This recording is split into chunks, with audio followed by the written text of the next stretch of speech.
Hello, everybody, and welcome back to Pauper Dragon Highlander. Now I know it's been a couple weeks. Um, I've been a bit lazy, uh, trying to kick myself out of it. Um, so I'm doing my best. Oops, there we go. Wow.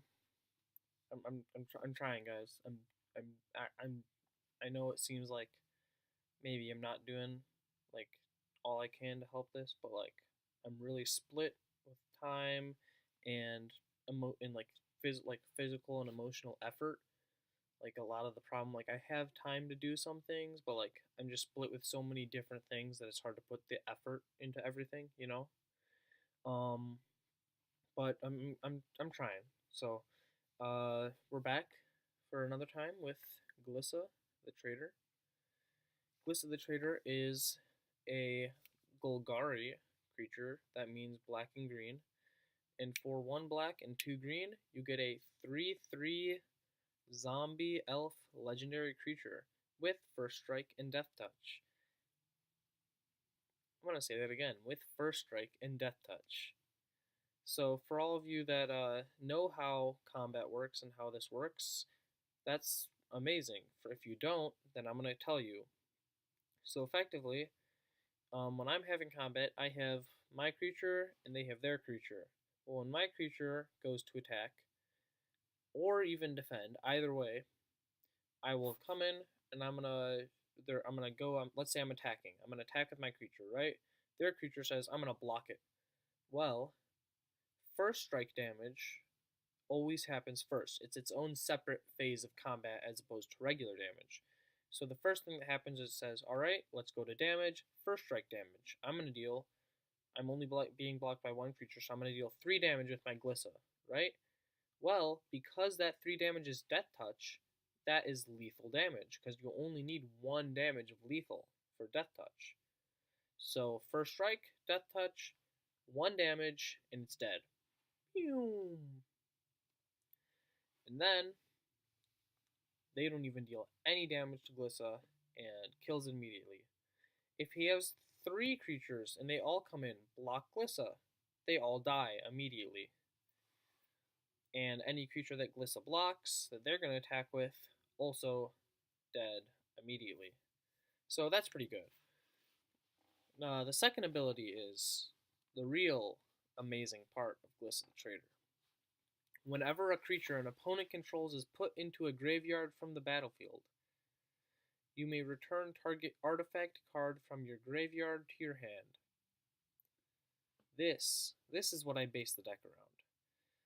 First strike and death touch, that's great. That is a very cool ability. And it's amazing in combat. But what I really like is every time something of theirs, one of their creatures dies, one of my artifacts, I get to recur it back to my hand. And what's really cool about this is that a lot of artifacts have sacrifice abilities, where you can sacrifice them to do different things. So imagine being able to do those multiple times. You imagine it gets pretty powerful, which it does.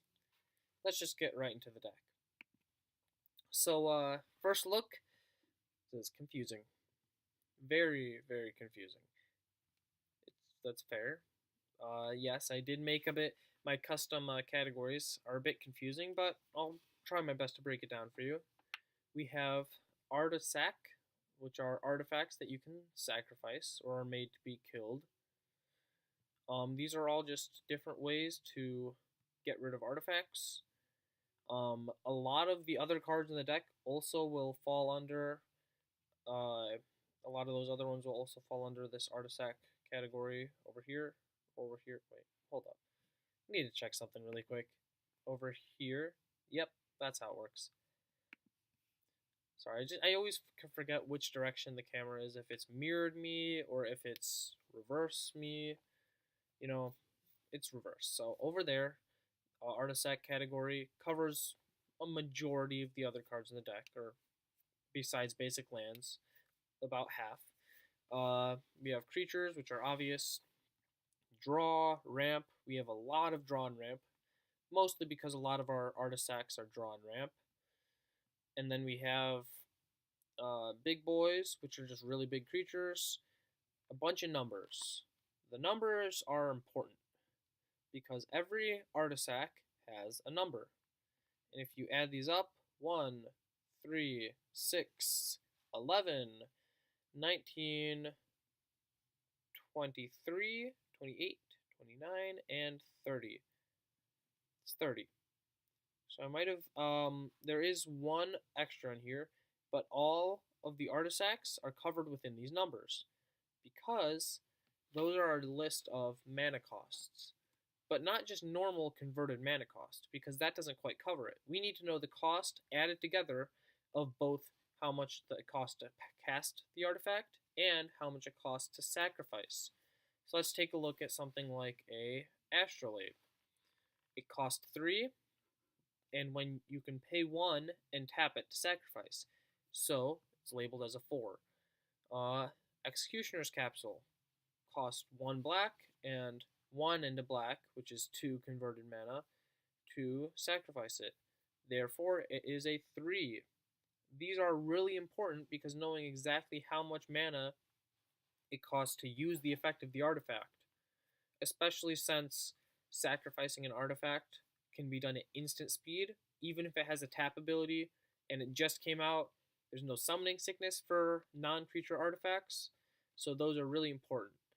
And then also we have forests and swamps are lands, removal, and wrath. So yeah, we'll just work our way through the categories. We're gonna start actually with the artifact, the not the big list, but we're gonna go by number, just because it's a bit easier and more. I'd say it's easier to understand if you go by the number. So first we have 0, which is only 1. Mishra's Bauble. Probably one of the best artifacts to sack because it costs 0 to do so. So this is a artifact which you pay for 0 and you can tap, sacrifice it, look at the top card of a target player's library, draw a card at the beginning of the next turn's upkeep.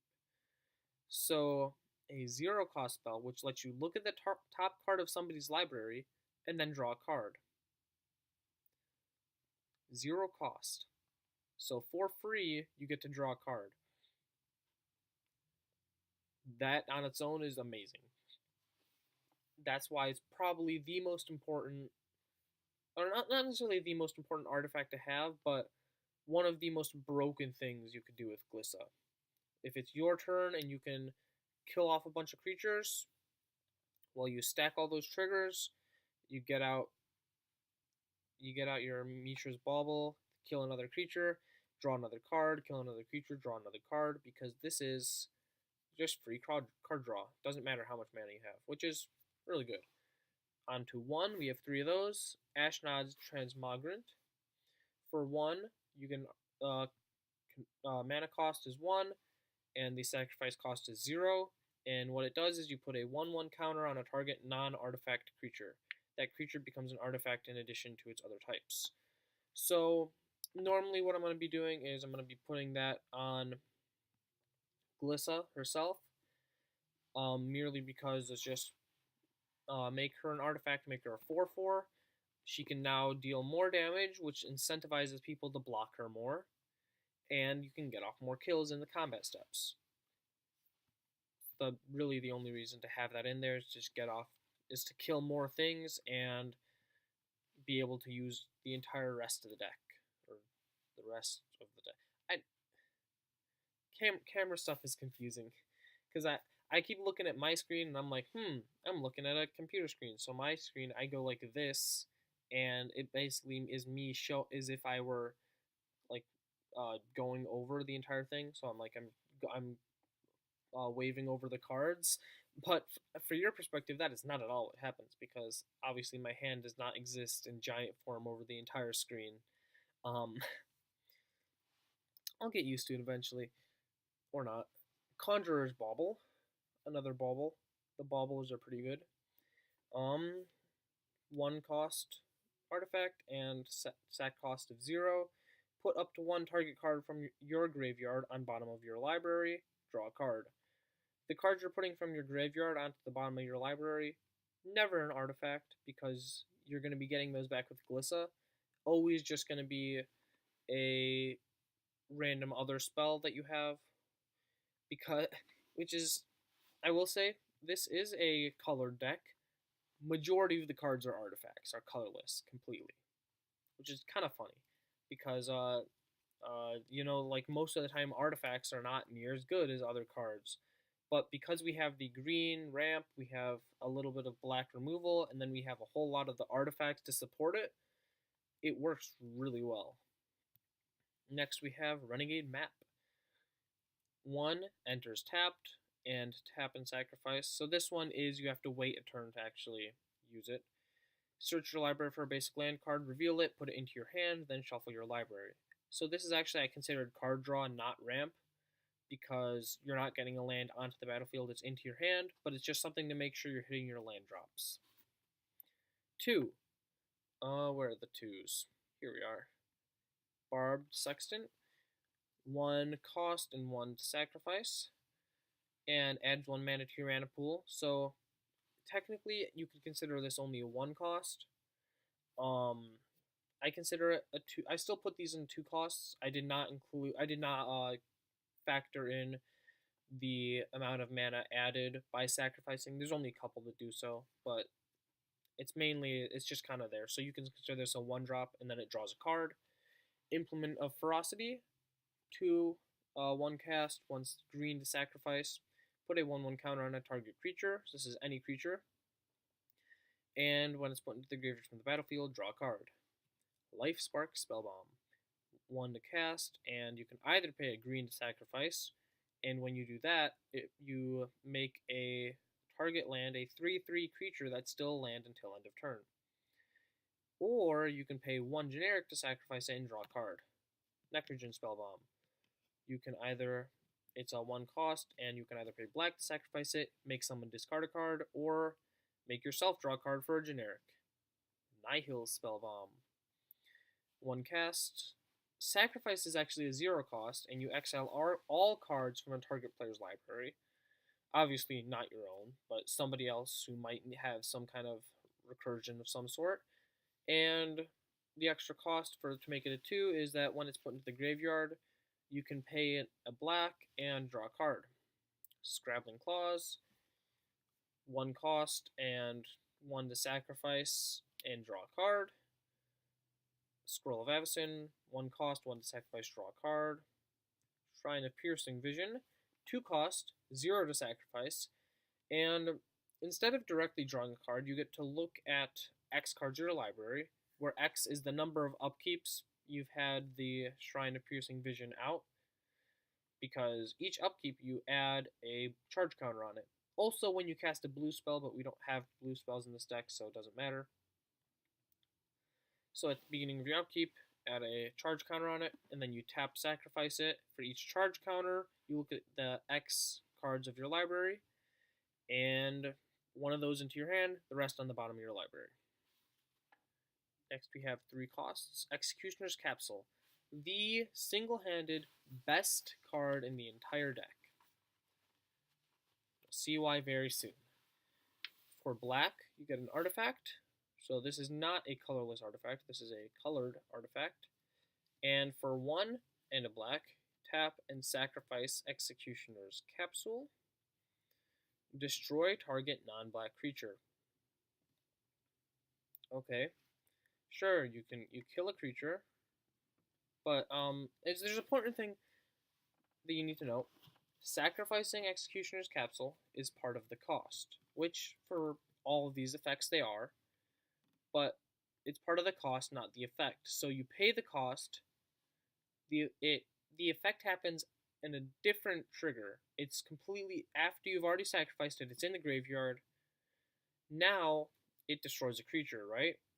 Well, because of now Glissa says when one of your opponent's creatures dies, you just choose one of their non-black creatures, kill it. Now you get to return a target artifact from your graveyard to your hand. Well, guess what's already in the graveyard? Executioner's Capsule. Put it in your hand, pay a black. So as soon as you have your turn, You put that out for 2 more, sacrifice it. So for each 1 and 2 black mana you have, you can kill infinite non-black creatures. So if you had, let's say you had 6 mana and 4 of it was black, then you just killed 2 creatures. So effectively a repeatable murder almost. The card, not like murder. I mean, yes, but the card, the magic card murder. It's murder, but also kind of Doomblade. It's Doomblade, which is 1 and a black, but for the cost of murder, which is 1 black. Doomblade says destroy target non-black creature. Murder only said destroy target creature. So that's why I'm trying to show what this is. But effectively, at sorcery speed, you can kill any non-black creature for 1 and 2 black mana as many times as you want. That's why this is the best card in the deck. Because a repeatable removal spell on any non-black creature, your opponents will hate you. But totally worth it. Let's move on. Implement of Malice. 2 cost, black to sacrifice, make someone discard a card and draw a card. Moonglove, 3 cost, 0 to sacrifice, deals 2 damage to target creature or player. This one as well, I would say not near as much because a lot of things have more than 2 health. But if you have someone has an army of like saprolings, or they have like a bunch of saprolings and the Tendershoot Dryad out, well, you can use this, shoot down the Tendershoot Dryad, which only has 2 health. Because you killed something, Moonglove Extract comes back to your hand, pay 3, put it out, and then just shoot down all their saprolings for 3 each. Pretty good. Or if they have really weak, like there's some weak creatures that they just don't want to attack with, because it has a really cool effect, but it's only like a 1/1. So then you just shoot it down, Moonglove Extract, and put it back to your hand, cast it again, and be ready whenever you need to. Orazka Relic. My bad. 3 cost. Tap to add a colorless to your mana pool. And Ascend. If you control 10 or more permanents, you get the City's Blessing for the rest of the game. Then you can sacrifice it for 3 life and a card. So you gain 3 life and draw a card, but only if you have the City's Blessing. So this one is pay 3, draw a card, gain 3 life. Or you can leave it out there and be using it to add mana to your mana pool. Terrarian. 1 cost, 2 to sacrifice it, but when you sacrifice it, you get 2 mana. So effectively a 1 cost, and you draw a card. So pay 1, draw a card. Pretty good. But it enters the battlefield tapped, so you do have to wait a turn, so it's only once a turn, but still pretty good. Sorry, there's like, I don't know if it's like in my head or if it's somewhere in the house, but there's like been like a buzzing as if like someone's phone is going off, but like from inside the wall almost is what it sounds like. It's really weird, but like it's just been like bothering me. I doubt it's picked up on the camera at all or the microphone, but yeah, kind of it's really like weird and annoying. But we're still getting there. Where are we at? I think I need 3. How long has this video been? Probably too much already. Doesn't say. Oh, it does say at the bottom. 19 minutes. Alright, okay. Astrolabe. This one, you get to draw a card for technically 2 mana. Coercive Portal. This is an interesting one. Will of the Council. At the beginning of your upkeep, so at the beginning of each of your turns, starting with you, each player votes for Carnage or Homage. If Carnage gets more votes, sacrifice Coercive Portal and destroy all non-land permanents. If Homage gets more votes, or the vote is tied, draw a card. So let's say you always vote Carnage. If you can convince 2 people to vote Carnage with you, you kill all non-land permanents, including creatures, but because they all die at once, each creature of your opponents that dies to this triggers Glissa. Great, you get a bunch of artifacts to your hand. If they all, where are we? Here. If they don't decide to and they vote homage, they don't want to kill everything, then great, you draw a card. So it's either eternally draw a card, or you get to destroy permanents, which allows you to get a bunch of artifacts back to hand. And at instant speed, let's say you're destroying a bunch of permanents, well, here's what I'm going to do. I'm going to sacrifice my Moonglow Extract. I'm going to sacrifice Executioner's Capsule. So while things are about to be destroyed by the Coercive Portal, you can be sacrificing whatnot to draw cards. I mean, Moonglow Extract and Executioner's Capsule you probably wouldn't actually activate because Executioner's Capsule, you're destroying a creature and they're all dying anyways, but I digress. You can sacrifice your things in response to this happening, right? Goblin Boomkeg. 4 and it doesn't have a cost to sacrifice, but it happens at the beginning of your upkeep, so you have to wait until then, and you get to Lightning Bolt something. So deal 3 damage to target creature or player. Pit Trap. 2 and 2 to sacrifice. Destroy target attacking creature without flying. So this is something that you say, hey, I'm going to leave this here and leave 2 mana open, and if you want to attack me with that creature, I'll just kill it. But if you don't attack me, I have no reason to kill it, right? So just a bit of a safety net to kind of scare people off from attacking. Sylvok Replica. This is a good one. 3 for a 1/3 Shaman artifact creature, and green to sacrifice, destroy target artifact or enchantment. I like this one because it doesn't have to kill creatures, but it's still something that's good to be like, hey, I have a 4 cost to destroy a artifact or enchantment that can be repeatable. So I like the fact that everything being repeatable is always really good, and that's kind of the idea behind this deck. 5, Elf Replica. Similar to Sylvok Replica, except it just costs 1 more to sacrifice it, and it only hits enchantments. So not as good as Sylvok Replica, but still a wonderful effect. Golgari Cluestone. 3 mana for an artifact. You can tap it to add black or green to your mana pool, or you can pay black and green, tap it and sacrifice it to draw a card. I'll get back to that one in a second. Shrine of Loyal Legions. 2 and 3 to sacrifice it. At the beginning of your upkeep or whenever you cast a white spell, which you aren't casting any, put a charge counter on Shrine of Loyal Legions. Sacrifice it for 3, and you put a 1/1 colorless mirror onto the battlefield for each charge counter on Shrine of Loyal Legions. Now let's get back to Navineral's Disc. I believe that's how that's kind of pronounced, maybe. Navineral's Disc is a very good card. 4 mana for an artifact, enters the battlefield tapped, and then on your next turn, it untaps, obviously. Pay 1 and tap it to destroy all artifacts, creatures, and enchantments. So, what does this mean? Well, for you, the bad part about losing all artifacts, creatures, and enchantments is that most of your permanents are artifacts. In fact, almost all that aren't lands are artifacts. So you're losing a lot of your things. The good thing, you're killing off a bunch of their creatures, which means a bunch more triggers for your Glissa. And because most of your things are artifacts, they come back to your hand, but their artifacts and creatures most of the time will stay dead. So it's a double-edged sword, but they're very good. I'd say one thing, if you have the insane money, I'm going to just show you something.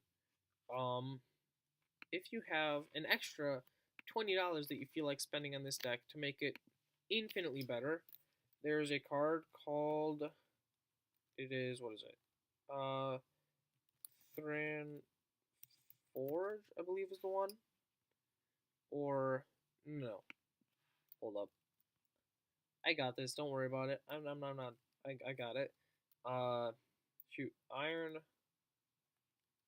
Steel,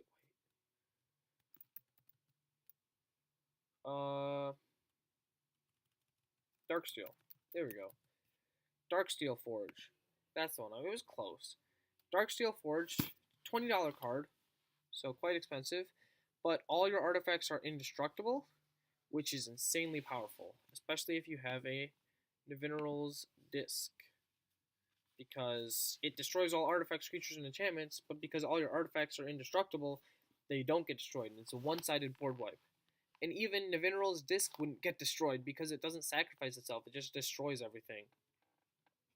So if you have the extra $20, Darksteel Forge turns this deck from like a 4 or 5 into like an 8.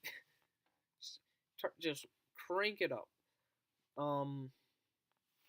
Also something interesting, if they are indestructible, you can still sacrifice them. That's part of how indestructible works. It's weird, but it's true. Next, we have 6 Burnished Heart. 3 cost, 3 sacrifice. Search your library for up to 2 basic land cards, put them onto the battlefield tapped, then shuffle your library. And for Eye of Doom, 4 cost, when it enters the battlefield, each player chooses a non-land permanent and puts a Doom counter on it. So everyone gets to choose one thing to put a Doom counter on. And then for 2 at any time, you can tap it and sacrifice it to destroy everything with a Doom counter on it. So you put it out there, everyone chooses something of one of their opponents. They say, hey, I don't like this thing, I'm going to put a Doom counter on it. And you're like, well, I don't like this thing, I'm going to put a Doom counter on that. And then you get to pay 2, sacrifice it, and kill all those things at your discretion. So kind of a little, another thing that you kind of hold over people, be like, hey, you know, if you want to attack me, sure, but you know that as soon as you do, I'm going to crack Eye of Doom, and now your things are so much weaker, but I might leave Eye of Doom open a little bit if you don't attack me, and just incentivizes them to help you out. For 7, there's only one thing, Golgari Locket. 3 cost, and then you can tap it for green or black, or you can pay 4 of either green or black and tap it to sacrifice and draw 2 cards. So 7 for 2 cards is a bit expensive, but it's also the ramp that's there, so it's still really good to have in the deck. Don't know if you have any 8s. No, we do not. Nothing in this deck sacrifices and pays for 8. But we do have a 9, Dreamstone Hedron. 6 to play it. Tap it to add 3 to your mana pool, 3 colorless, and you can pay 3 colorless, or 3 of any color, and tap it to sacrifice it and draw 3 cards. So, yeah. 9 mana for 3 cards, which is, again, still not quite the card per mana cost, but the ramp is really good to have in the deck, so it's just extra ramp there. What else should we go through next? So that's all of our sacrificing artifacts. Different costs. I don't believe that includes... No, it wouldn't. That we still have creatures to get through. Oh boy, this might be a bit long. Is it? Nah, we're at like almost 30 minutes. Alright, we'll make it quick. Draw stuff we've looked at, ramp stuff we've looked at, removal, elf replica you've seen, executioner's capital seen, blah blah blah. Oh, we saw all those. Yay. What else? Wraths. These are, you've seen Coercive Portal. The other 4 are just, these 3 are black spells. Destroy all creatures, the main idea, because that's good for us when we destroy all the creatures and get a bunch of artifacts into our hand. Yay! Speedrun. We got creatures. This one. Some of the cool things about it, enters the battlefield with a 1/1 counter, and then when it dies, you put a 1/1 counter on something else. A lot of the creatures are artifact creatures, because you can bring them back, because they're artifacts. Because this is not saying non-creature artifacts, it just says return a target artifact from your graveyard to your hand. Yay! This one, improvise. Your artifacts can help cast the spell. Each artifact you tap when you're done... Each artifact you tap when you're done... After you're done activating mana abilities pays for 1. So you tap your artifacts to pay for the spell. Which is really cool because that means you could cast this for really cheap. He is a 7/5 that could be theoretically cast for 0 if you have enough artifacts out. Dross Golem. He is a 5-cost creature, but he has affinity for swamps. So if you have 5 swamps in play, he costs 0, and he's a 3/2 with fear, which means that if you have 5 swamps out, as soon as it's your turn, if anything dies, he's in your graveyard, you pull him out and play him for free. Fear means he can only be blocked by artifact creatures. And black creatures, right? That too. Filigree Familiar. Enters the battlefield, gain 2 life, dies, draw a card. In only 3. So, again, a pretty good... this is along the lines of the sacrifice artifacts, but different trend because you're not sacrificing him, you're just blocking with him, letting him die. Frogmite affinity for artifacts, and he is just 4 for a 2/2. So that means for each artifact you control, he costs 1 less to cast. Normally you're going to be controlling more than 4 artifacts, so no problems there. Guardian of the Ages, 7 for a 7/7 golem. Defender, and whenever a creature attacks you or a planeswalker you control, if he has Defender, it loses Defender and gains Trample. So if anyone attacks you, then it's like, hey, I didn't choose to allow my Guardian of the Ages to attack. You took away its Defender and gave it Trample, so I'm going to have to attack you. It's more politicking, but also a really big creature coming their way. Jorah's Familiar, flying 2/2 for a 4-cost, and historic spells you cast cost 1 less to cast. Artifacts, legendaries, and sagas. We don't have sagas, but artifacts we have a ton, and legendaries we have our commander, which isn't really important, but cool. So all of our artifacts cost 1 less to cast. That's really good. Next we have Metalwork Colossus, 11 for a 10/10 artifact creature construct. Cost X less to cast, where X is the total converted mana cost of non-creature artifacts you control. Total converted mana cost of non-creature artifacts you control. So, if you control enough non-creature artifacts that you have 11 or more total converted mana cost, which isn't that hard, then you get them out for free. Great, for a 10/10 for 0 mana. Mirror Battlesphere, 7 for a 4/7 Mirror Construct. When he enters the battlefield, create 4 1/1 colorless Mirror Artifact creature tokens. Whenever Mirror Battlesphere attacks, you may tap X untapped mirror you control. If you do, Mirror Battlesphere gets +X/+O until end of turn and deals X damage to the player or planeswalker it's attacking. So you can use any mirror. It doesn't have to be the mirror that it creates. So it's just any mirror, you can tap them. That includes the mirror that were down here with, whatever the heck it was. Something. Where is it? Yeah, Shrine of Loyal Legions. That creates a bunch of mirror. Mirror Battlesphere creates mirror. There's also a couple creatures that are mirror. Like the Mirror Enforcer, which is 7 4/4 affinity for artifacts, just like Frogmite. Pentavis, 7 mana for a 0/0 artifact creature construct. Enters the battlefield with 5 1/1 counters on it because Pentavis. Yay! It's a math pun kind of. 1, remove a 1/1 and remove a 1/1 counter from Pentavis to put a 1/1 colorless Pentavite artifact creature token with flying onto the battlefield. And you can pay 1 and sacrifice a Pentavite to put a 1/1 counter on Pentavis. So 7 mana, and then you pay 5 more, so that's 12 total. You get 5 of the Pentavites, and then you can repeat as much as you want. So those are 1/1s flying, or you can just leave him as a 5/5 and then repeatedly play him as much as you need to. You know, I think the 1/1s are pretty good to just get in chip damage, block flyers. It's just a matter of how much you need them. Sparring Construct, 1 for a 1/1, and when it dies, put a 1/1 counter on target creature you control. That sounds familiar.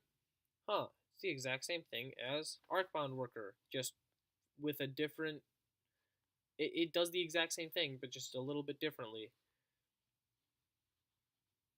Sylvok, Oh, we already talked about that. Tangle Golem 7, affinity for force for a 5/4. So you got the 3/2 over here with fear with affinity for swamps, and this one is if you have 7 forests.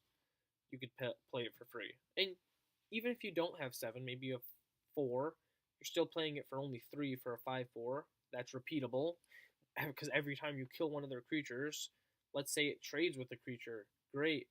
They both die, and when they go to the graveyard, you get to choose something. Well, I believe, I would double check this, but because they died at the same time, you can bring the Tangle Golem back to your hand using the Glissa trigger. Traxos, Scourge of Krug, one of my favorite legendary creatures. It is 4 cost for a 7/7. Trample. That's insane. Yeah, it is insane. 7 damage with 1 for only 4 mana. The only downside is that when he enters the battlefield, he enters tapped and doesn't untap during your untap step. The only way to untap Traxos is to cast a historic spell. Well, all of our artifacts are historic spells, and trust me, we're casting enough of them to not worry about untapping Traxos. Treasure Keeper. 4 mana for a 3/3 construct. When he dies, reveal cards from the top of your library until you reveal a non-land card with converted mana cost 3 or less. You may cast that card without paying its mana cost. Put all revealed cards not cast this way onto the bottom of your library in a random order. So, 2 things to note here. 1, non-land card, so that's any of our, basically anything, all of our artifacts, if they cost 3 or less, you get to cast them for free. If somehow you get like Bantu's Last Reckoning, you don't want to cast it, well, then you just say, I'm not going to cast it, and it goes on the bottom of your library anyways, because it is still one of the revealed cards, and it's just one that you decided not to cast. So that's actually a really interesting thing, that if you choose not to cast it, it goes on the bottom of your library with the rest of the cards. And then we have Triskelavis. Enter the battlefield with 3 1/1 counters on it, and it is a 1/1. And then you can pay 1, remove a counter, put a it has flying. You put a 1/1 creature token that has sacrificed this creature, and it deals 1 damage to any target. So, yeah, for 10 mana, you get to deal 3 damage to whatever you want, or 3 damage spread out as much as you want. It's not as good. It's still pretty cool. I like these creatures that create more creatures when they come in, or just have the abilities to make more creatures. I don't know. I'm sure that would make a really cool deck theme at one point if I just made an entire like artifact deck based around using my artifacts to make more smaller artifact token creatures. Probably wouldn't be that great of a deck, but you know, go for it, you know. Workshop Assistant, 3 mana for a 1/2 construct. When he dies, return another target artifact from your graveyard to your hand. So let's say you trade with something. You somehow manage to sacrifice Workshop Assistant to kill off one of their creatures. Well, it dies, and their creature dies, so Glissa activates, so you get 2 artifacts from your graveyard to your hand. Or, if you don't activate Glissa's trigger, you still get a creature, an artifact, because you had him, the Workshop Assistant, dies itself. So just pretty good. And the final card that I'm going to be talking about, Yavimaya Granger, 2 into green for a elf creature, 2/2, and when it comes into play, you may search your library for a basic land card, put that land card onto the battlefield tapped. Shuffle your library afterwards. This is just a ramp spell, and it has Echo, so you either have to pay 3 more to keep it alive the next turn, or you let it die and it's just the 3-cost sorcery. I think I didn't put all of the creatures actually into things. I might have. I don't know. Did I have another creature over here? No, I didn't. So yeah, that's the deck. This one a bit long, 40 minutes. Try and cut them down a bit for the next one. But this is kind of a complicated deck. Not that what it does is complicated, because a lot of times you're doing basically the same thing. You're trying to kill things and get out your artifacts and kill them again, and then sacrifice to kill more things and blah blah blah. I think the complicated thing is that there's just so many different effects and so many, like all of this, like keeping track of costs and obviously how many cards you have in hand. Because if you kill everything and you put all of your artifacts back in your hand, but you can only cast like one thing, then you might have to discard a bunch of your artifacts anyways, which you'll get them back, but like you might have board wiped, gotten your artifacts, and then put out like a put out your elf replica, and then everything else goes back to the graveyard because you have some more than 7 cards. But still pretty good.